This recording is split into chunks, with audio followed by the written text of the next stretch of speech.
इंसान का 30% अपनी जिंदगी का समय सोने में ही निकल जाता है। सोना या नींद निकालना उतना ही जरूरी है जितना खाना पीना या सांस लेना। लेकिन कभी आपने ये सोचा है कि मैट्रेस कितना इंपॉर्टेंट रोल प्ले करता है सोने में? नहीं, क्योंकि ये मार्केट बड़ा अनस्ट्रक्चर्ड है, अनऑर्गेनाइज्ड है, और इसी अनस्ट्रक्चर और अनऑर्गेनाइज मार्केट को ऑर्गेनाइज करके एक स्ट्रक्चर बिजनेस बना दिया एक यंग एंटरप्रेन्योर ने, और आज लेकर आया है अपना आईपीओ। तो चलिए वेकफिट की पूरी कहानी समझने की कोशिश करते हैं। वेकफिट की शुरुआत 2014 में हुई थी। अंकित देव, जो कि आईआईटी रुड़की से क्वालिफाइड है, उनके दिमाग में एक आइडिया आया। उन्होंने सोचा कि मैट्रेस का जो मार्केट है वो फ्रेगमेंटेड है, अनऑर्गेनाइज्ड है। लोग बाग लोकल वेंडर्स से या लोकल दुकानदारों से खरीदते हैं महंगे मैट्रेस, वो विद लो क्वालिटी। इन्होंने सोचा क्यों ना मैन्युफैक्चरर से डायरेक्ट कस्टमर को मैट्रेस पहुंचाई जाए, वो भी अच्छी क्वालिटी में। और वहां से वेकफिट का फाउंडेशन बन गया। पहले ये लोग सिर्फ मैट्रेस में डील करते थे, फिर मैट्रेस की एसेसरीज जैसे पिलो, बेडशीट और उसमें काम करना शुरू किया। फिर धीरे धीरे इन्होंने बेड फ्रेम्स बनाना शुरू किए, और आज की डेट में 100+ कैटेगरीज में काम कर रहे हैं, जैसे sofa, dining table, light decor etcetera. यानी कि आज की डेट में रेसिडेंशियल होम का पूरा इनके पास में सोल्यूशन है। रेवेन्यू की बात करें, कंपनी का FY22 में 2022 में 632 करोड़ के आसपास का रेवेन्यू था, जो कि आज FY25 में 1270 करोड़ के आसपास का रेवेन्यू अचीव हो गया है। यानी कंपनी का 4 साल में रेवेन्यू डबल हो गया है। सालाना 25 से 30% का कंपनी ने रेवेन्यू ग्रोथ किया। ये सिर्फ रेवेन्यू ग्रोथ की बात नहीं है, यहाँ पे कंपनी ने अपनी ग्रोथ से लॉस मेकिंग कंपनी से प्रॉफिटेबल कंपनी को बना दिया है। समझते हैं कि वेकफिट अलग कैसे है। पहली चीज कि इनका होसूर में एक बहुत बड़ा फैक्ट्री है। 6 लाख स्क्वायर फीट के आसपास का इनका एरिया है। यहाँ पर वेकफिट अपना मैट्रेस, फर्नीचर और भी दूसरे कैटेगरीज के प्रोडक्ट मैन्युफैक्चर करता है। ये एक बैकवर्ड इंटीग्रेशन होता है। इससे इस इन हाउस प्रोडक्शन से कंपनी को कॉस्ट में काफी बेनिफिट मिलता है। अगर वहीं कोई कॉम्पिटिटर किसी और से माल परचेज कर रहा होता मैन्युफैक्चरिंग करने की बजाय, तो वहां पे इसको कॉस्ट का एक एडवांटेज मिल जाता है। दूसरी बात, वेकफिट सिर्फ ऑनलाइन ही नहीं, तो अपना पेनिट्रेशन ऑफलाइन में भी बढ़ा रहा है। पहले सिर्फ ऑनलाइन वेबसाइट जैसे अमेजॉन, फ्लिपकार्ट और भी खुद की वेबसाइट्स पे ये माल सेल करता था, लेकिन आज की डेट में इसके 100 से भी ज्यादा स्टोर हैं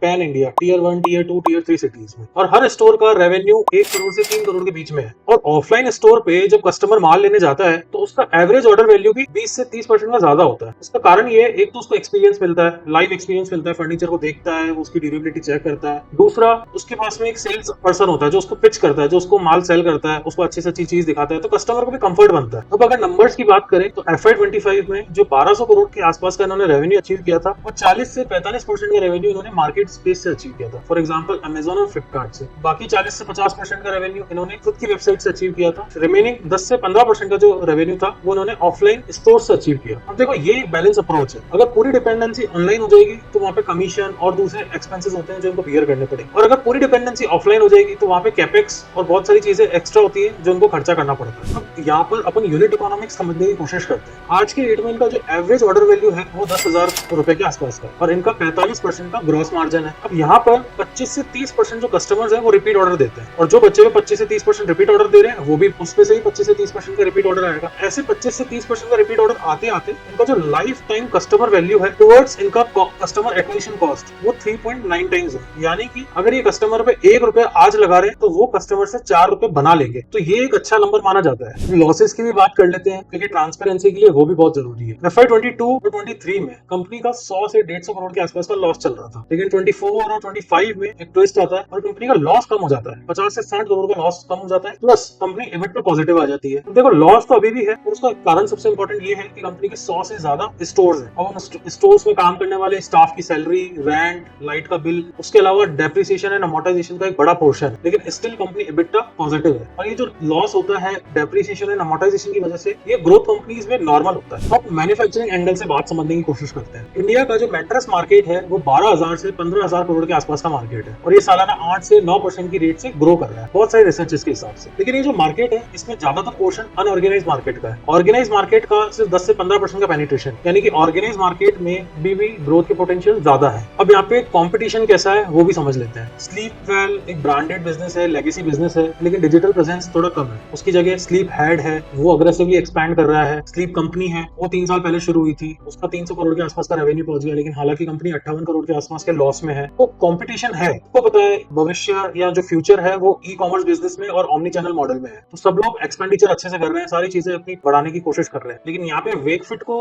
अपना बैकवर्ड इंटीग्रेशन स्ट्रॉन्ग करना पड़ेगा, यहाँ पे अगर अपने कॉम्पिटिटर से एडवांटेज लेना है, ऐसा मुझे लगता है। अब अगर आईपीओ स्ट्रक्चर की बात करें तो 1300 करोड़ के आसपास का इश्यू साइज है, जिसमें से 350-400 crore company as a fresh capital लेकर आ रही है और बाकी बचा हुआ 900 करोड़ ऑफर फॉर सेल। जो फ्रेश इश्यू है वो कई जगह इन्वेस्ट होगा। फॉर एग्जांपल कैपेक्स में कंपनी 100-125 स्टोर्स और नए खोलने का प्लान कर रही है, वर्किंग कैपिटल में यूज होगा, ये यही इन सारी जगह फ्रेश कैपिटल यूज होगी। तो अगर वैल्यूएशन देखें तो 6400 करोड़ के वैल्यूएशन पे कंपनी का ईवी बाय रेवेन्यू बैठ रहा है 4.5 गुना का, जो कि इनका कॉम्पिटिटर के हिसाब से थोड़ा सा रीजनेबल है। पर यहाँ पर रिस्क भी है। पहला रिस्क रिटर्न्स का। जब भी माल कस्टमर के पास जाता है, उनकी घर तक पहुंचता है, कई बार उनको पसंद नहीं आती है कोई चीज, तो वो माल रिटर्न कर देते हैं। तो वेकफिट ने ये डिस्क्लोज नहीं किया कि उनके रिटर्न ऑर्डर्स कितने हैं, लेकिन जनरली इंडस्ट्री में 9 से 12% का रिटर्न ऑर्डर चलता है। और अगर रिटर्न आता है तो उसकी रिवर्स लॉजिस्टिक्स की कॉस्ट को भी अपन को एडजस्ट करना पड़ेगा हमारे फोरकास्ट के लिए। दूसरा risk average order value. Competition बहुत बढ़ रहा है, अब कंपटीशन बढ़ेगा तो डिस्काउंट बढ़ेगा, एट द एंड कस्टमर को बेनिफिट मिलेगा, लेकिन उससे एवरेज ऑर्डर वैल्यू कम होगा, और जब एवरेज ऑर्डर वैल्यू डिक्रीज होगा तो मार्जिन भी स्क्वीज होंगे। तो ये भी एक रिस्क है जो हमको समझना पड़ेगा। तीसरा स्टोर पे बैक। जनरली अगर स्टोर पे बैक 2.5 से 3 साल में हो जाता है तो एक अच्छी बात मानी जाती है। स्टोर पे बैक मतलब कि आज मैंने जितना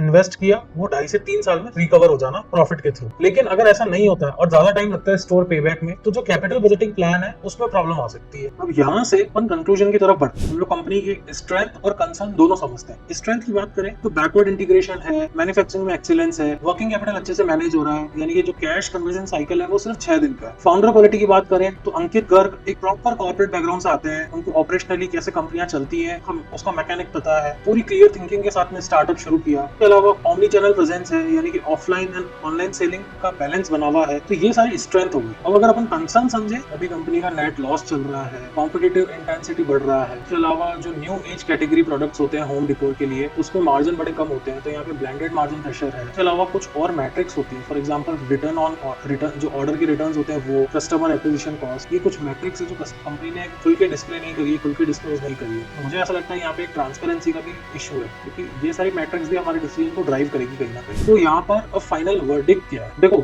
वेकफिट एक क्रेडिबल बिजनेस, फाउंडर एक्सपीरियंस्ड है, जो इनका बिजनेस मॉडल है वो रेजिलिएंट, इसके अलावा मैन्युफैक्चरिंग एक्सीलेंस इनका प्रूवन है, लेकिन जो वैल्यूएशन होती है वो ग्रोथ और प्रॉफिटेबिलिटी ड्राइव करती है। कंपनी अगर यहाँ पर अपना EBITDA मार्जिन 66% से ग्रो करती है और रेवेन्यू ग्रोथ मेंटेन करती है जो आज तक करती हुई आई है, तो हो सकता है लॉन्ग टर्म में ये वैल्यूएशन जस्टिफाइड हो। लेकिन अगर कॉम्पिटिटर्स को कोई एज मिलता है, मार्जिन कंप्रेस होते हैं किसी भी वजह से, तो वहाँ पे आपको डाउनसाइड रिस्क देखने को भी मिल सकता है। डिसीजन आपका है। 8 तारीख को एप्लीकेशन लगाना शुरू हो जाएगी, 10 तारीख तक आप एप्लीकेशन लगा सकते हो, 15 तारीख को लिस्टिंग होगी। अगर आपका डिसीजन बनता है कि आपको इसमें इन्वेस्ट करना है, तो ये एक ग्रोथ कंपनी है। ग्रोथ कंपनी में शुरुआती तौर पे वॉलेटिलिटी ज्यादा होती है, उसमें होल्डिंग पीरियड बड़े होते हैं, तो आपको बड़े होल्डिंग पीरियड से और उस बड़े टाइम फ्रेम के हिसाब से दिमाग लगाना पड़ेगा। अगर आपको लिस्टिंग गेन खाने हैं तो वहाँ आप ग्रे मार्केट प्रीमियम देख सकते हो। रिसर्च करो, अपनी रिस्क एपेटाइट, अपनी फाइनेंशियल कंडीशन और अपनी कैपिटल के हिसाब से कॉल लो, अपने फाइनेंशियल एडवाइजर से कंसल्ट करो। कोई और डाउट हो, कोई कुछ और समझना हो वेकफिट के बारे में स्पेशली, तो कमेंट करके बताओ। अगर ये वीडियो अच्छा लगा हो तो लाइक करो, सब्सक्राइब करो। Thank you.